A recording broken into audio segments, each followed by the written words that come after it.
APNAC is an organization that I have known since its inception, and for me it's really a pleasure, and I feel very proud to see that APNAC continues to grow from strength to strength across Africa and in Kenya here too.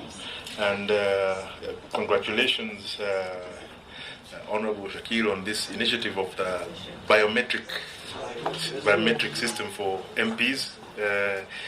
It's a shame that that we have to do that for MPs, but that's the way life is. So I'd also like to thank the Open Society for convening this meeting, and the Pan-African Lawyers Union. I was asked to speak today to give a few remarks on initiatives to support CSOs and parliamentarians in the fight against corruption. And I'll start with giving a little bit of context, then talk about some of the regional realities. I had the opportunity of reading through an excellent report that has been put together by OSIA on corruption regionally, and focusing on the anti-corruption agencies that many of our countries, especially those that have APNAC chapters, created in 1998 as a result of IMF World Bank conditionalities. And so you will forgive me if I'll talk about the context, give some regional realities of what we've learned, because it's now about 20 years since we jumped into this boat of creating anti-corruption agencies, creating groups like APNAC, etc., and perhaps to reflect as Africans, what are the lessons and what can we do better, and what perhaps can we discard that we have borrowed sometimes wholesale from outside the country. First of all, and I think there's a very strong symbiotic relationship between civil society organizations, the media, and parliamentarians in the fight against corruption, partially because media and civil society organizations are the primary mobilizers of public opinion against corruption. And so they interact symbiotically in the political realm, and all the MPs here, I'm sure, interact with media and civil society in a variety of ways that helps in the fight against the scourge of corruption. However, given our context globally, we have to accept that certain things have changed. I'll mention just three. First of all, politics generally, globally, has changed. And this is not only in developing countries, but even in the developed countries. What they call the millennial generation of young people, if you go through some of the research that has been done by respected organizations like the Carnegie Endowment for Peace, Harvard University School for Government, etc., the confidence of the millennial generation, those people who are basically below the age of 35, their confidence in politics, politicians, political processes is low. And so even the power and authority of governments has been eroded over the last 20 years. Next, the corruption and conflict of interest increasingly finance politics. And this is partly due to the concentration of wealth in a few corporations and their relationships with political parties. And it's a reality that we haven't grappled with successfully. And this is not only a reality in the developing world, I think, even a bigger issue for the developed countries, where you find even in America, they are questioning the quality of their own democracy, because sometimes it reaches log jams, and they have things like they call the fiscal cliffs, etc. The power of lobbyists, and how you have a few individuals, a few billionaires, who can affect the outcome of an election, and so we begin to ask, when we're talking about corruption, What are we really talking about? I'll talk about definitions in the African context a bit later. I think that there was a time when we Africans were the ones who were the corrupt ones all the time. I think that time is over. It has been democratized around the world, and that's partly as a result of this conflict of interest has become essential to the way politics is financed in an era where wealth has been concentrated in a very few, only 10% of the of populations owns over 3/4 of the wealth in modern day society. Secondly, we have seen in the media as well a convergence between commercial and political interests, which has affected the ability of media to tell the truth. So even journalists, people who go into media, idealistically wanting to tell the truth, to investigate stories. Increasingly, this concentration of wealth has seen massive media groups set up, and in many countries, it is political actors who also own important chunks of the media.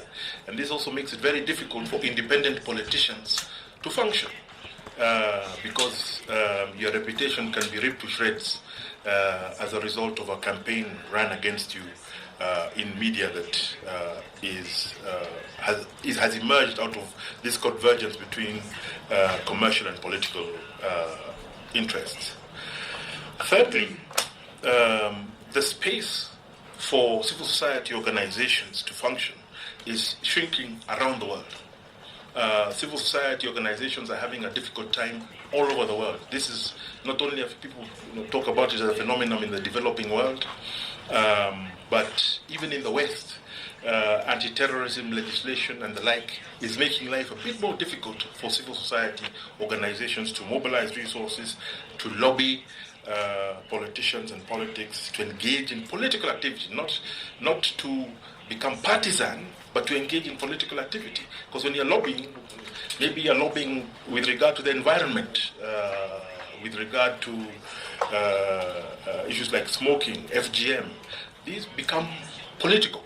And so a lot of the work that is done by CSOs is political, and the space has been shrinking. So in the last 3 years, for example, 60 countries around the world have implemented legislation to limit how CSOs operate. And this goes from that you're not allowed to take foreign money above a certain percent, you're not allowed to lobby politicians in a particular way, you must declare your engagement with politicians, etc. So civil society is facing a shrinking space that has been brought about partly as a result of anti-terror legislation, the rise of authoritarianism generally around the world. I think you've all seen how the French election went yesterday. And there is now a genuine questioning of the Western model of democracy, of this liberal Western democracy of multi-parties, elections, first past the post.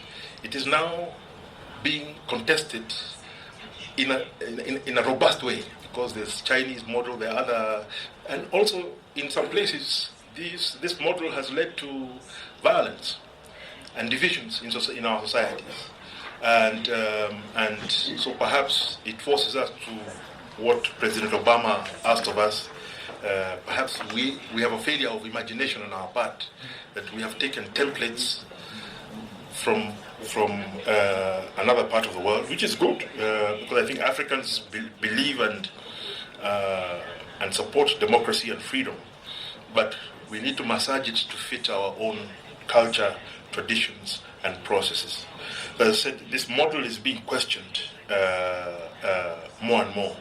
Finally, CSOs, civil society organizations, are under pressure because they've never been more powerful than they are now.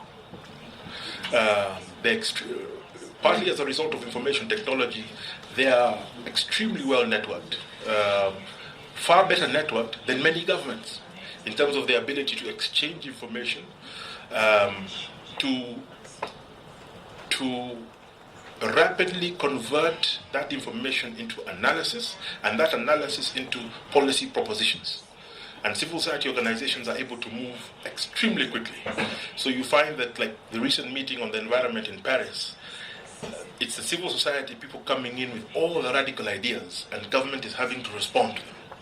And that government is sometimes, all governments, it doesn't matter whether it's developing or developed countries, are a bit nervous about managing these groups of people, and that changes the environment. Let me talk a bit more about home down into corruption and regional realities, informed very much by the good work that Osia and others have done, and my own experience and research. And I'll make some propositions which, as APNAC, I know you have a lot of APNAC MPs here, you feel free to disagree with me, but this is my own observations and research. Number one, from 1993 is when the global anti-corruption movement started. In the Cold War days, 1980s, there was no corruption. Just corruption was normal. It was accepted as part of Cold War politics. Mobutu and the others could do what they wanted. The central bank was like a personal bank, and no one complained. The IMF was not complaining. The World Bank was not complaining. The Berlin Wall fell down, and all of a sudden, we were greeted by new words: corruption, transparency, accountability, multi-party. These things landed on us like a ton of bricks. There was an important coincidence in most of our societies in that the majority of our populations wanted the freedom. We wanted to be able to talk to each other without fear. We wanted to be able to associate without being interfered with. So the freedoms are things that we guard very, very jealously. But with regard to the issue of corruption, it only became a key feature of the development agenda in the early 1990s. Before then, it was normal. From 1993, Transparency International was started. The World Bank then followed the route of Transparency International. By 1997-98, IMF had also joined in, and everyone was talking about corruption, including John Githongo and others. And it was because it was a serious problem undermining development socially, politically, and economically across a country like Kenya, which was my own experience, and other African countries which I visited. And this led to a decade of very rapid developments on the anti-corruption front, culminating in 2003 with the United Nations Convention Against Corruption, UNCAC, which, if you look, many of our African countries were the quickest to ratify. And in fact, we were competing to see who will be the quickest. I think Kenya might have even been number one or number two. South Korea it was between us and South Korea to ratify and then domesticate. Once you ratify, you have to domesticate. And one of the lessons I think that we have learned is that sometimes we domesticated things which processes, institutions, traditions that were in contradiction with our own culture, processes, and traditions. Number one. Number two, we domesticated processes and institutions that we did not have the capacity to roll out quickly. So, for example, just one example, one of the institutions that needed to be created once you domesticate the UNCAC is a financial intelligence unit at the central bank. Now, at the time when we signed that document, our central bank had one person with one computer doing that work, just checking all these transactions that are moving to check which one is dodgy and all that kind of thing. And then it's only now that we've finally begun to build it up. It's almost a decade later with a lot of foreign help.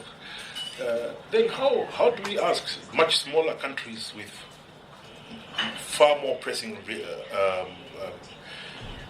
issues to stop what they're doing, is try to feed their people, try to deal with the health of their people, to fix, to set up this small unit and convince them, train, and etc., etc. So the sequencing of the domestication was not something that we thought through, and perhaps requires a more robust reflection at the African Union level, with the African Union Convention for Preventing and Combating Corruption. A second lesson. In 1997-98, IMF came to, and World Bank came to all of us, and they said, now, unless you implement good governance, anti-corruption, transparency, accountability, then aid, you will not get the aid that we've been giving you. And the first countries to be given those conditionalities were Kenya and Cameroon, I think in August of 1997 or 98.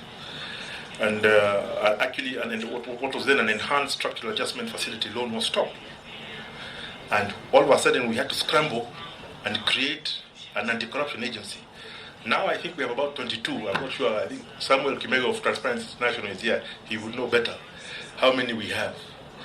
And we had to do benchmarking visits to Hong Kong, because Hong Kong had the best anti-corruption agency in the world. So we went to Hong Kong. We went to America to see what the FBI are doing. We went to London to see what the Serious Fraud Office were doing. And we all created these agencies. I would like to make the point, and I'm happy for this to be contested, that the performance of these agencies has been disappointing across the African continent. And I question, perhaps, because we have 20 years now of experience, the life expectancy of corruption, of grand corruption. If I get into office and I steal $100 million, all I need to do, even if you take me to court, all I need to do is to hold on for 20 years. That's the life expectancy of grand corruption. And what we did was we used a human rights framework for building our anti-corruption infrastructure, which is very different from economic crimes. Because economic crimes, if I can hold on for 25 years with my $100 million, even if I'm in court, I have enough money to pay my lawyers better than the government's lawyers. So I'm not worried. We're bouncing in and out of court with injunctions. I think you all know what I'm talking about. By that time, I can take my children to Harvard. I've paid the full school fees, everything. I've even paid dowry. Maneno Kisha. What else am I worried about? After 20 years, even some of the files are gone. So that corruption is very different from human rights. Economic crimes are very different from human rights abuses. So we created these agencies. Why? And I know.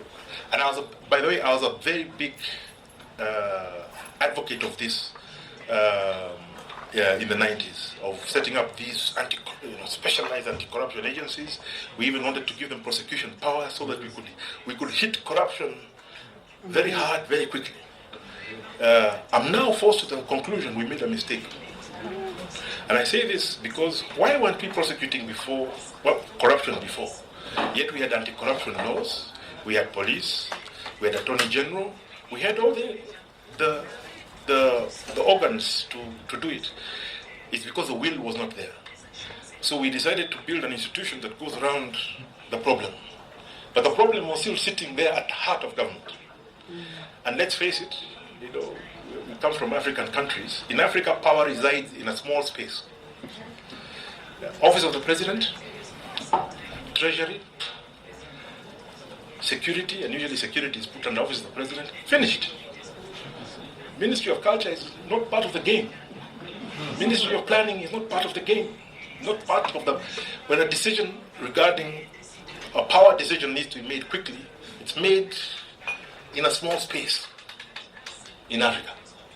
And that's a reality that we have to cope with.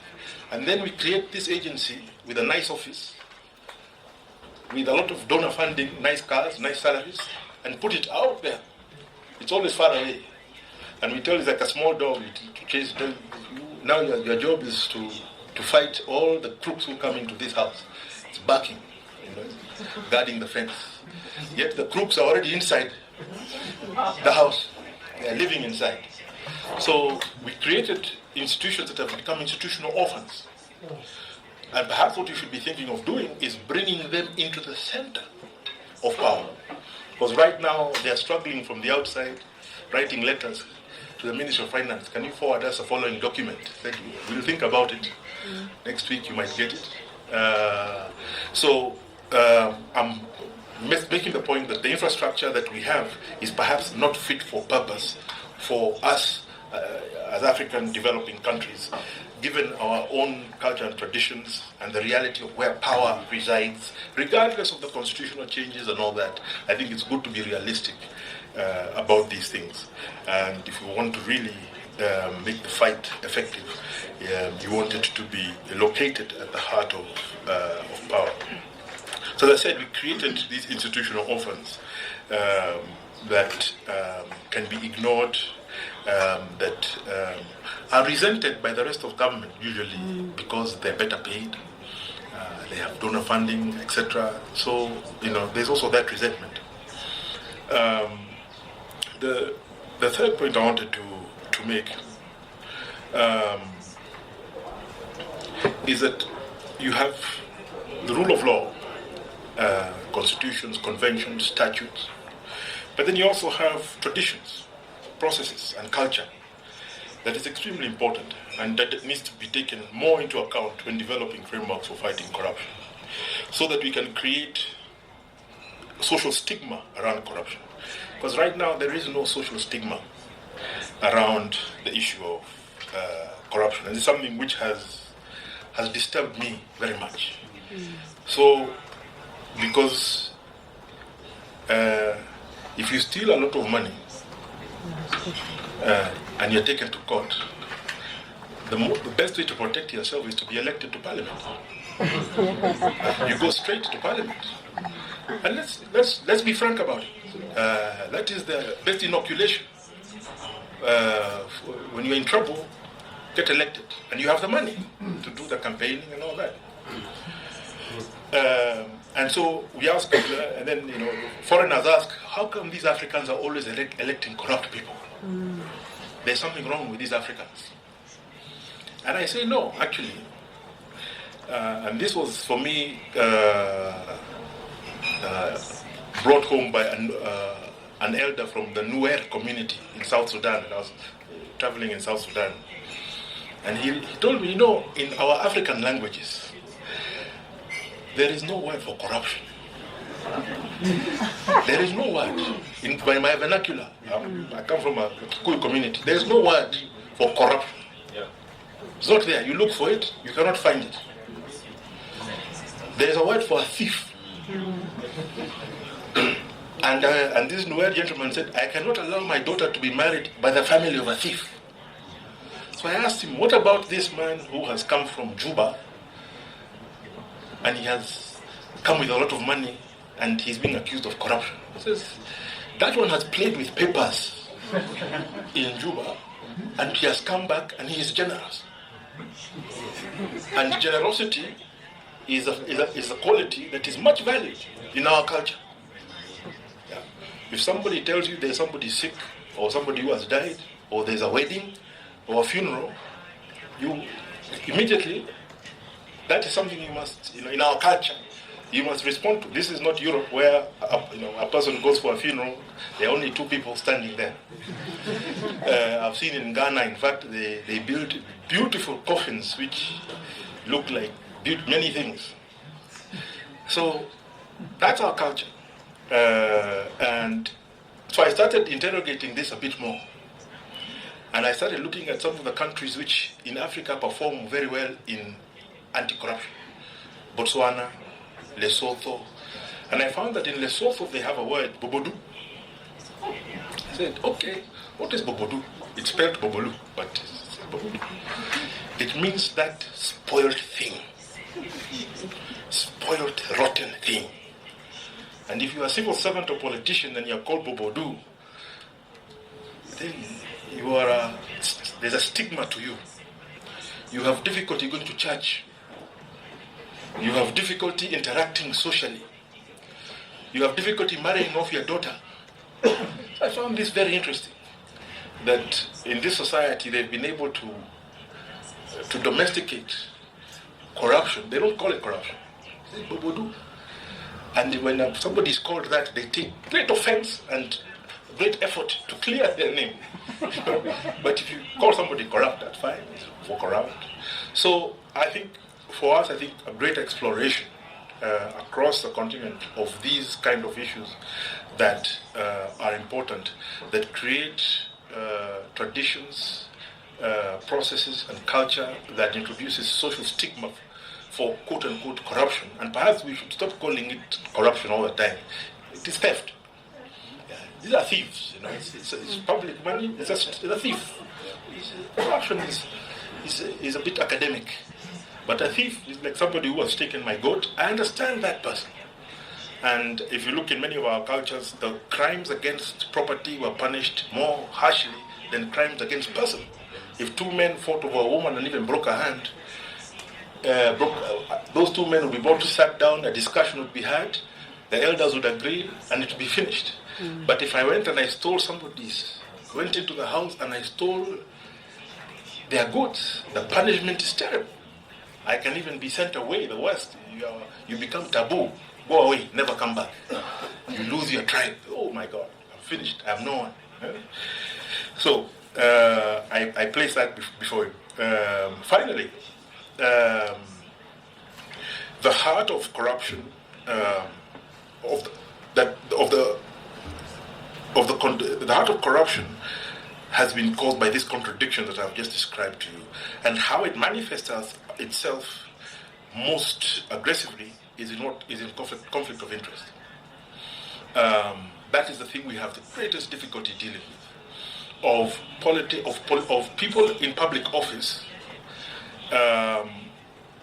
using their public office to assist their relatives, or to go into business, with government, which is illegal. It's a problem that we've had great difficulty coming to grips with, and it's the source of a lot of the corruption, let alone the money laundering, drugs, and terrorism financing, and other issues.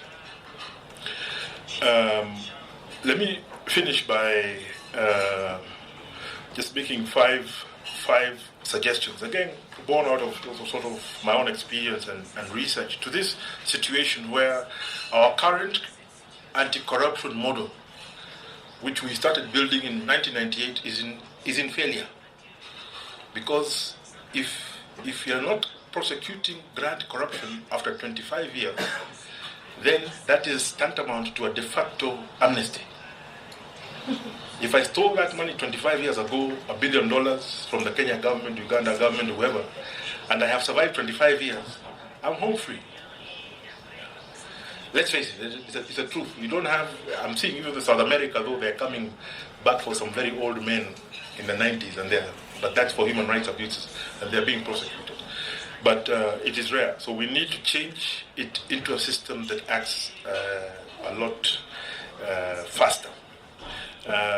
We have a new Tanzanian president next door, President Magufuli, who has excited Kenyans very much because he is moving very quickly. In 30 days, he has made progress that takes years in other places. So, but just a few points of some of the tools which perhaps we need to use a bit more in the fight against corruption, especially as we work together as civil society organizations, parliamentarians. The first is culture, which we haven't used. We are very. This arena has been dominated by lawyers. Whenever you want to fight corruption, let's bring the lawyers, and they write very complex laws which are borrowed from other places and which we don't implement. And the culture of fraternity, be they the musicians, the artists, they have tremendous power and currency in our societies. I often tell colleagues, in fact politicians, MPs, like yourselves, never try to sue a comedian, even if he has abused you in a cartoon. You're finished. Don't get angry with a cartoonist who has drawn you badly. You solo it. In fact, you smile. In fact, the first time when I was in government, I was drawn by a cartoonist, our top cartoonist, and I started looking for him. And that time I was in State House, so he was not very keen to talk to me. So I had to really search for him, and he was dodging me. And I said, I want to buy the cartoon because it is expressing how I am feeling and the kind of problems I'm having. So he was quite surprised. Oh, okay. He wanted. So, but I think we need to make more use, and we have Boniface Mwangi here, who's a master of using culture in dealing with this. And I think it has an impact that is very much underrated, whereas the legal clearly has been overrated, because our prosecution record is terrible across the continent. So I just wanted to put that out there. Secondly, access to information is key, along with the skills to analyze, extrapolate, and understand, and then disseminate that information. We're learning that in Kenya, where the Constitution demands that the Ministry of Finance and other departments publish their accounts. And that has really helped us. Civil society and other groups, media and parliamentarians, are able to interrogate those accounts in a way that was not possible before. It has led to some scandals because we have discovered some things. But I think it's very positive that civil society are able to look at accounts and say, you've put here 1 billion, but we know 10 billion was spent, or this 10 billion, where did it go? I think that's an extremely positive development. Thirdly, is a point I've already made. I think we need to distinguish between human rights abuses and economic crimes, because only when we free ourselves from that framework of human rights abuses and deal with economic crimes, will we be able to create a more robust infrastructure for action. Fourthly, last but not least, is that we acknowledge that political will is to fight corruption is on the decline, and this is a global phenomenon. It's not just around in developing countries or in Africa. And the mistrust of politicians and political parties and the erosion of their influence and political and power is a global phenomenon. This seems to strengthen identity politics, which is very, very divisive, and leads to instability. Some politicians are then tempted to mobilize along those lines. And so we need to find new ways to mobilize, to agitate for political will. Political will doesn't exist, it is created. Finally, we've been talking about fighting corruption for the past 20-something years. And the one sector which was always supposed to be a partner, but has not been, is the private sector. And I say we have two types of. We have a private sector and we have a pirate sector. You have a private sector which makes these things. They even these cups, puts water in that bottle.